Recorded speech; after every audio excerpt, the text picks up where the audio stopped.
رجب کا مہینہ تھا اور 8واں سال تھا۔ نبی کریم صلی اللہ علیہ وسلم ابھی مدینہ شریف میں رہ رہے تھے، 8ویں ہجری۔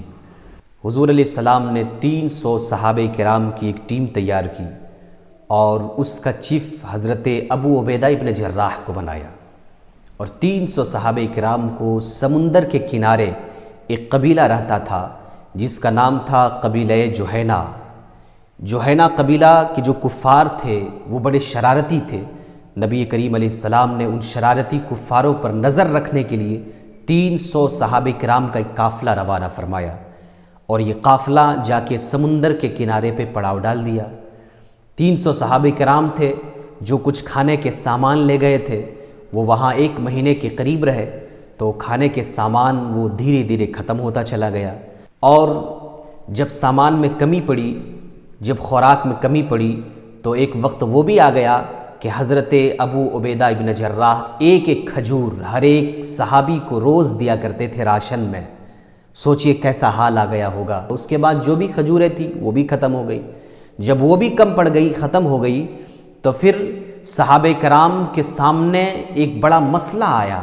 وہ مسئلہ یہ تھا کہ سب کھانا ختم ہو گیا ہے، خوراک ختم ہو گئی ہے، اب وہ پتے کو چبا چبا کر کھانے لگے۔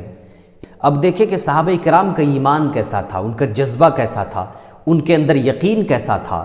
وہ جانتے تھے کہ یہ مشقت کے دن آج ہیں، کل ختم ہو جائیں گے، یہ پریشانیاں آج ہیں، کل ختم ہو جائیں گی۔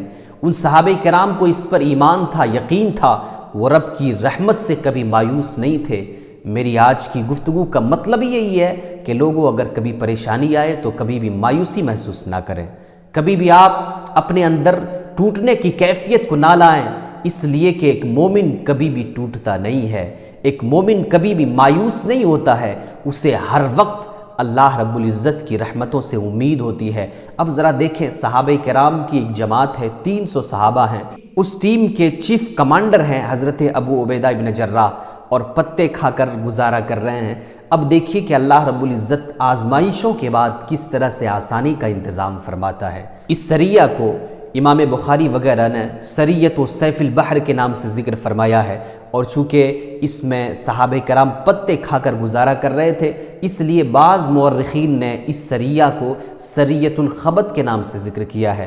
خبط کہتے ہیں درختوں کے پتے کو، تو پتے کھا کر گزارا کر رہے تھے۔ اب ذرا دیکھیں اللہ رب العزت کی رحمت کس طرح سے بندے کے پاس آتی ہے۔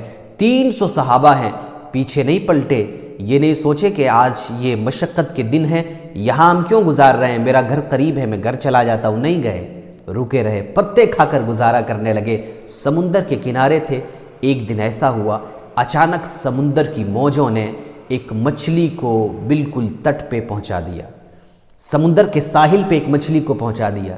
اور مچھلی کیسی مچھلی تھی؟ اتنی بڑی مچھلی تھی، اتنی بڑی مچھلی تھی، جس طرح سے ایک پہاڑی ہوتی ہے اتنی بڑی مچھلی وہ ان لوگوں کے سامنے موجود تھی۔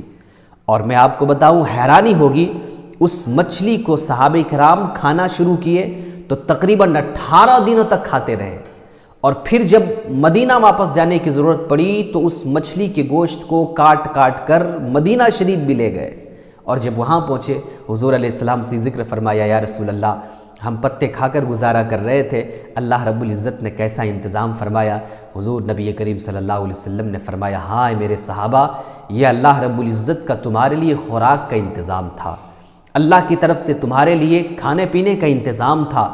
حضور نے اپنے صحابہ سے کہا کہ ذرا لاؤ میرے قریب بھی دیکھیں تو صحیح مچھلی کیسی ہے۔ حضور علیہ السلام کی بارگاہ میں پیش کی گئی، حضور علیہ السلام نے بھی اس مچھلی کا گوشت کھایا۔ اب کہنے کا مطلب یہ ہے کہ ہم لوگ چھوٹی چھوٹی مصیبتوں سے، پریشانیوں سے گھبرا جاتے ہیں، لیکن صحابہ کرام نے کیسا ہم لوگوں کو سبق دیا کہ گھبرانا نہیں ہے۔ فَإِنَّ مَعَ الْعُسْرِ يُسْرًا، یہ یاد رکھنے والی چیز ہے کہ پریشانیوں کے بعد آسانی آتی ہے۔ تنگ دستی ہے، اگر مصیبت ہے تو گھبرانا نہیں ہے، اس کے بعد پھر آپ کو اللہ رب العزت نعمتوں سے نوازے گا۔ اور یہاں اور ایک چیز میں بتا دوں کہ اس کے جو چیف کمانڈر تھے حضرت ابو عبیدہ ابن جراح، تو انہوں نے مچھلی کی 2 پسلیوں کو زمین پہ گاڑ کر کھڑا کر دیا۔ 2 پسلی کیا ہے؟ ہم لوگ جو چھوٹی مچھلیوں میں کانٹا کہتے ہیں، 2 کانٹوں کو انہوں نے زمین پہ کھڑا کر دیا، اور اتنی بڑی وہ پسلیاں تھیں کہ اونٹ جو کجاوے سے بھرا ہوا تھا وہ اس کے اندر میں پار ہو جاتا تھا۔ ساز و سامان کے ساتھ بھرا ہوا اونٹ اس کے نیچے سے گزر جاتا تھا۔ یہ اتنی بڑی مچھلی اللہ رب العزت نے ان مجاہدین صحابہ کرام کو عطا فرمائی۔ یہاں ہمیں اور آپ کو یہ درس لینا چاہیے کہ کبھی بھی گھبرانا نہیں ہے، مصیبت آئے، پریشانی آئے، سب میں ڈٹ جانا ہے۔ استقامت اصل ہے، استقامت اصل ہے۔ ہدایت تو بندے کو مل جاتی ہے، کبھی بھی کسی بھی سیکنڈ بندے کو ہدایت مل جاتی ہے، لیکن ہدایت کو برقرار رکھنا یہ اصل کامیابی اور اسی کو استقامت کہتے ہیں۔ نبی کریم علیہ السلام کی حدیث ہے نا، مسلم شریف کی حدیث، فرماتے ہیں عجبا لامر المؤمن ان امرہ کلہ لہ خیر۔ حضور نے ارشاد فرمایا کہ مومن کا معاملہ بھی عجیب ہوتا ہے، ان کا پورا جو معاملہ ہے وہ خیر ہے، بھلائی ہے۔ اگر کوئی مصیبت آئے اور اس میں صبر کرے تو بھی اس کے لیے بہتر ہے، کوئی آسانی آئے اور اس میں شکر کرے اس کے لیے بہتر ہے۔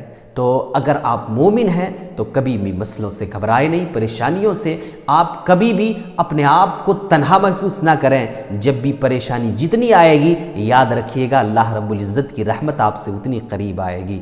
فَإِنَّ مَعَ الْعُسْرِ يُسْرًا إِنَّ مَعَ الْعُسْرِ يُسْرًا، یہ آیتیں ہمیں اپنے دل پہ لکھنا چاہیے اور یاد رکھنا چاہیے کہ آسانیاں یہ مشکلوں کے بعد آتی ہیں۔